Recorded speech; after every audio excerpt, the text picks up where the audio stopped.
মাত্র ১০ মিনিটের একটা ঘটনা, কিন্তু এর প্রভাব এতটাই গভীর যে আমাদের ন্যায় বিচার আর শাস্তি নিয়ে পুরো ধারণাই হয়তো ওলটপালট হয়ে যাবে। চলেন আজকেরই অদ্ভুত গল্পের ভেতরে ঢোকা যাক।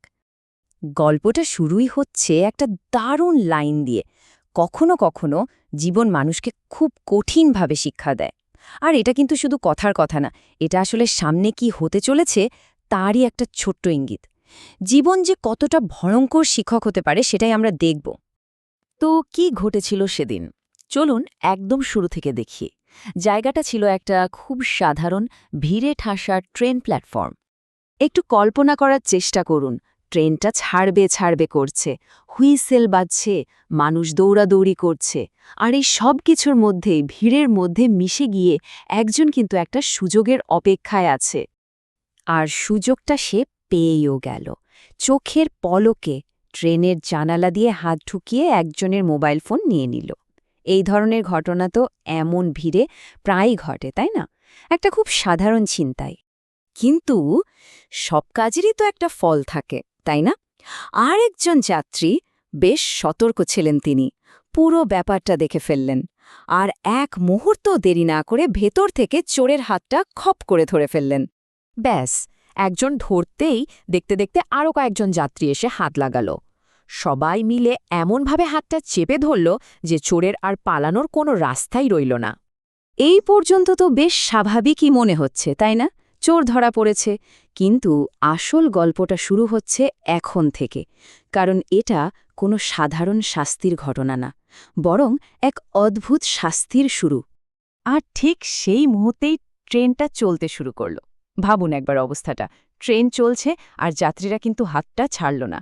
চোরটা তখন ট্রেনের বাইরে ঝুলছে, ওর জীবনটা তখন আক্ষরিক অর্থেই সুতোর ওপর। এবারে আমরা গল্পের সবচাইতে নাটকীয় একটা মুহূর্তে চলে এসেছি, যেখানে ভয় আর বাঁচার আকুতি মিলেমিশে একাকার হয়ে যায়। এই ১০টা মিনিট ওর জন্য কেমন ছিল ভাবুন তো। ট্রেন গতি বাড়াচ্ছে, আরও বাইরে ঝুলছে, মৃত্যু ভয়ে চিৎকার করছে, আর ঠিক তখনই ও কাঁদতে কাঁদতে বলছে ওর অন্য হাতটাও ধরতে। অবাক করা ব্যাপার হলো, যাত্রীরা ওর অনুরোধটা রাখল, ওকে পড়তে দিল না, কিন্তু ওর শাস্তিও থামাল না। কিন্তু এখানেই তো আসল প্রশ্নটা, তাই না? যাত্রীরা কেন ওর অন্য হাতটা ধরল? এটা কি নিছকই দয়া, নাকি শাস্তিটাকে আরও ভয়ঙ্কর করে তোলার একটা উপায়, যাতে ও পুরো সময়টা ঝুলে থেকে নিজের কর্মফলটা বুঝতে পারে? ১০ মিনিট সময়টা কিন্তু খুব বেশি না, তাই না? কিন্তু ভাবুন, চলন্ত ট্রেনের বাইরে জীবনের ঝুঁকি নিয়ে ঝুলে থাকার জন্য ১০ মিনিট কতটা লম্বা হতে পারে। এটা শুধু একটা সংখ্যা না, এটা ছিল ওর শাস্তির ভয়াবহতার একটা মাপকাঠি। অবশেষে সেই ১০টা মিনিট শেষ হল। এই ভয়ঙ্কর যাত্রার একটা সমাপ্তি ঘটল। উত্তেজনাটা এবার একটু কমতে শুরু করল, আর গল্পটাও তার শেষের দিকে এগোল। পরে স্টেশনে ট্রেনটা থামল, আর ঠিক তখনই যাত্রীরা একটা কথাও না বলে ওর দুটো হাতেই ছেড়ে দিল। অবাক করা ব্যাপার, তাই না? কোনো মারধর নেই, পুলিশে দেওয়া নেই, কিচ্ছু না। যেন একটা নীরব বোঝাপড়া ছিল, শাস্তি এখানেই শেষ। আর চোরটা, সেও ১ সেকেন্ড সময় নষ্ট করল না। হাত ছাড়া পেতেই এক দৌড়ে সোজা ভিড়ে মিশে গেল। যাত্রীরাও কিন্তু ওকে আটকাতে গেল না। অদ্ভুত ব্যাপার, দেখে মনে হচ্ছে ওদের উদ্দেশ্য পুলিশে দেওয়া ছিলই না, উদ্দেশ্যটা ছিল অন্য কিছু। তাহলে এই পুরো ঘটনাটার মানেটা কি?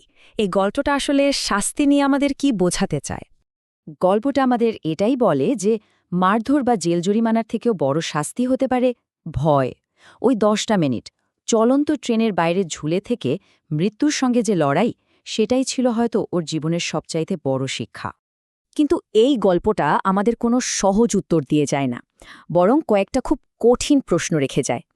যাত্রীরা যে বিচারটা করল সেটা কি ঠিক ছিল? এটাকে কি আমরা তাৎক্ষণিক ন্যায়বিচার বলবো, নাকি আইন নিজের হাতে তুলে নেওয়ার একটা ভয়ঙ্কর উদাহরণ? আর সবথেকে বড় প্রশ্ন হল, এই ১০ মিনিটের শিক্ষা কি চোরটাকে সত্যিই পাল্টে দেবে, নাকি এটা শুধু কিছুক্ষণের জন্য একটা ভয় দেখানো ছিল? এই উত্তরগুলো হয়তো আমাদেরকেই খুঁজে বের করতে হবে।